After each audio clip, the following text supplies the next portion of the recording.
Golden Gate Bridge while they were over there. And I said, guys, that's an anti-war town. That's the war. I said, Pro, you said we could have it anywhere we wanted it. I said, okay, we'll have it in San Francisco. The good news was Ronald Reagan was governor. He had the families in his home every Sunday while the POWs were over there. He and Mrs. Reagan were very, very much involved. And to make a long story short, it was the biggest parade in the history of San Francisco, and we only had one demonstrator. All of the POWs, and particularly the Sante Raiders, and this is not a crowd you'd want to mess with, either one, but especially the Sante Raiders at that moment, were instructed by Colonel Bull Simons just to ignore the demonstrators if they showed up. Well, this one guy was just making a fool out of himself, and he had on an overcoat, and no, he didn't have on an overcoat. He made a fool out of himself, just yelling and screaming. The POWs were on trolley cars. They weren't marching, and the Sante Raiders were on trolley cars with their wives, waving out over the audience. And finally, as this man kept on, there was one old man eating a hamburger with both hands, had an overcoat on, and when the raider came, the troublemaker came in front of him, he reached in and pulled out a Coca-Cola bottle that nobody knew he had, knocked the guy out, and the POWs and the Sante Raiders gave, ah! So that was taken care of, but they didn't have to do it. It was just amazing what they've done. Now, I would like a great British tradition to ask the Stockdale family to stand and be honored today. And I will say, this is hip hip hooray. I'll say it in a modest way the first time. We'll get it higher the second time. The third time, when you say hooray, I want you to blow the top off the tents. Okay? Will you please stand up? Okay, you ready? Hip hip. Hooray! Hip hip. Hooray! Hip hip. Hooray! You bet it. I think Sybil can hear that at this hospital. There we go.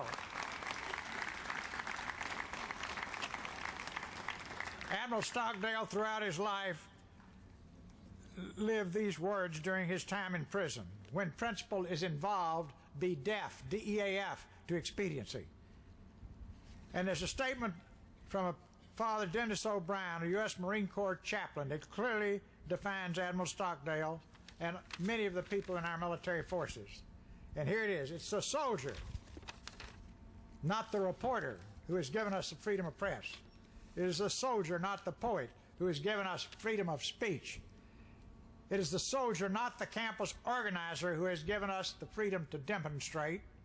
It is the soldier who salutes the flag, who serves beneath the flag, and whose coffin is draped by the flag, who allows the protester to burn the flag. And in closing, I ask you all to please remember the last phrase of the Star-Spangled Banner is a question.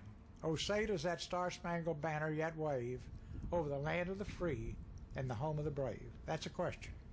As long as we have great patriots like Admiral Jim Stockdale and the Stockdale family, and particularly Sybil Stockdale, who's near us today but not with us today, the answer will be a resounding yes. Thank you very much.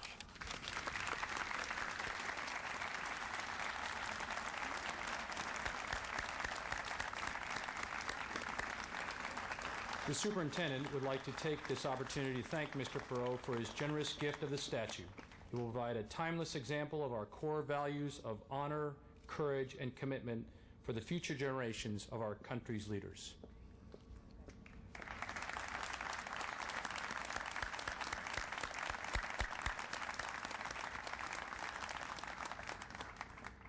It is now my pleasure to introduce the 74th Secretary of the Navy, the Honorable Donald C. Winter.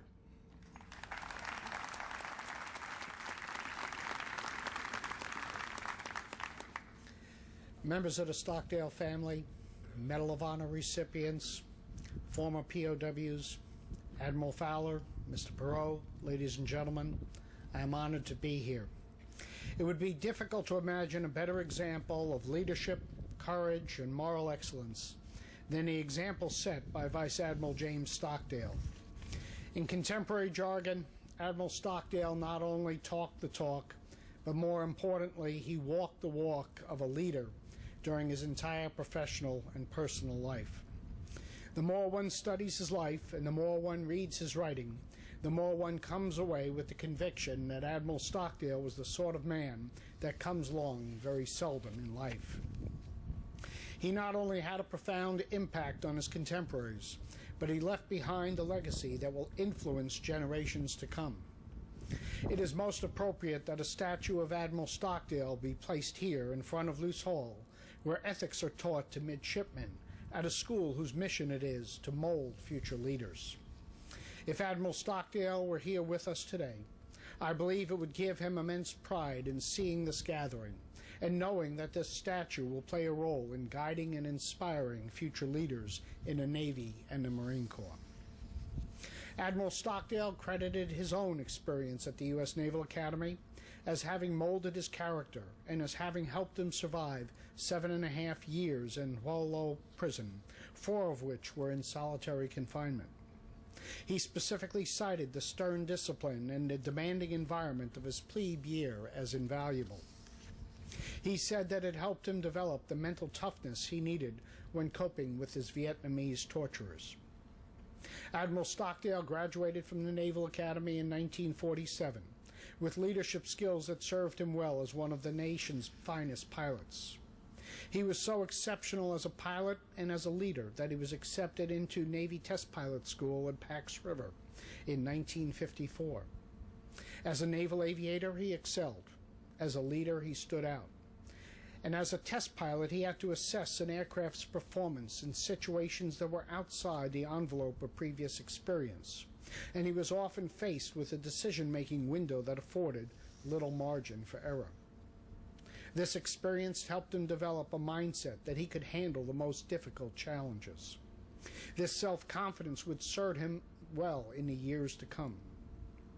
Admiral Stockdale was also blessed with great intellectual gifts, and in 1957 he was selected to enter the master's degree program in international relations at Stanford University. At Stanford, he studied the classical philosophy of the Stoics, particularly that of the Roman philosopher Epictetus. The lessons of Epictetus would later become his constant companions through many days of unimaginable physical suffering, loneliness, and fear as a prisoner of war. Little did he know how important his studies at Stanford would become. But by the time Admiral Stockdale's plane was shot down in September of '65, he had been tested in countless ways, at Annapolis, in test pilot school, and in combat missions over Vietnam. In Wallow Prison, Admiral Stockdale was one of 11 Americans living in tiny windowless boxes, most of the time in leg irons. Admiral Stockdale was a 41-year-old Navy commander, and he was the senior man. He was expected to be the leader. He vowed never to let his fellow American prisoners down, and he accepted the burdens of leadership stoically. He organized a system of communications between prisoners, and he instituted a culture of defiance towards his captors. Admiral Stockdale and the other prisoners used the tap code as a method of communicating by tapping on the prison cell walls. Whenever the prisoners were caught using their covert communications methods, they were beaten and tortured, especially Admiral Stockdale, who was singled out for his constant resistance. The goal of his tormentors was not to extract information. It was to discourage the other POWs. And even more insidiously, the goal was to get the inmates to falsely confess to crimes they had not committed. They hoped to create doubt about the war effort among Americans back home through television broadcasts of such coerced confessions. Ironically, those communists understood the critical role of public opinion in a democracy, as did Admiral Stockdale, and so he resisted. Throughout the long years of isolation and confinement in a North Vietnamese political prison, he never broke faith with his country. He had a deep and abiding attachment to America that none of his torturers could break. He sacrificed and suffered so much for a reason. He believed in America and what it stood for. And as a U.S. naval officer, he believed in the Navy's core values, with honor at the top of the list. In fact, in his writings about his experience as a prisoner of war, his daily battles were almost exclusively concerned about one thing: how to maintain his honor. As a prisoner of war, he believed that, in his words, and I quote, "The best defense is to keep your conscience clean. When we did something we were ashamed of, and our captors realized we were ashamed of it, we were in trouble." Admiral Stockdale protected his honor to the limits of his endurance, and he encouraged his fellow prisoners to do the same. As one of his fellow captives said, and I quote, "Jim inspired us to do things we never believed we were capable of. Without him, I certainly wouldn't have made it out of prison with my honor intact." For Admiral Stockdale, the price of honor was always worth paying. It is telling what so many of Admiral Stockdale's fellow prisoners have said about what his leadership meant to them. He inspired them by his example. By his constant encouragement, he made them understand that they were not alone. By his protest and outrageous defiance, he showed them that they were not powerless. By his actions and his indomitable spirit, he reminded them that they had a leader. He gave them hope. He made them understand that they could survive this terrible ordeal. Their limited communications to each other was a lifeline, sustaining them during endless hours of despair. The prisoners were kept isolated from each other, and it was not until the prisoners were just about to be released that they were able to mingle and speak to each other freely. Marine Colonel Orson Swindell finally got a chance to thank Admiral Stockdale personally at this time, and he told him, and I quote, "When you moved into that cell, you saved my life by yourself and by your leadership." Admiral Stockdale's experience in captivity left him with a passionate interest in leadership, and it was one of his favorite topics as president of the Naval War College. During his lifetime, generations of midshipmen followed the program of ethics and leadership that he designed. He made it one of his missions in life to talk about military leadership at every opportunity. Some of the leadership traits he liked to discuss were compassion, spontaneity, bravery, self-discipline, honesty, and above all, integrity. Of his own experience as a leader in prison, Admiral Stockdale wrote, and I quote, "I believe that I had the easiest leadership job in the world, to maintain the organization, resistance, and spirit of 10 of the finest men I have ever known." That was the kind of leader Admiral Stockdale was. That is the kind of leader that the U.S. Naval Academy produced, and that is the kind of leader our nation will always honor. And so today, with this statue, we honor a great leader, a man who will serve as the ultimate example and role model for all who come here and absorb his lessons. Throughout Admiral Stockdale's long life, a life marked by countless awards, distinctions, and achievements, he lived honorably. His moral compass was always sure, his passions always in service to noble ideals, and his character always his greatest, most precious asset. May God bless him, his family, the Brigade of Midshipmen, and may God bless America.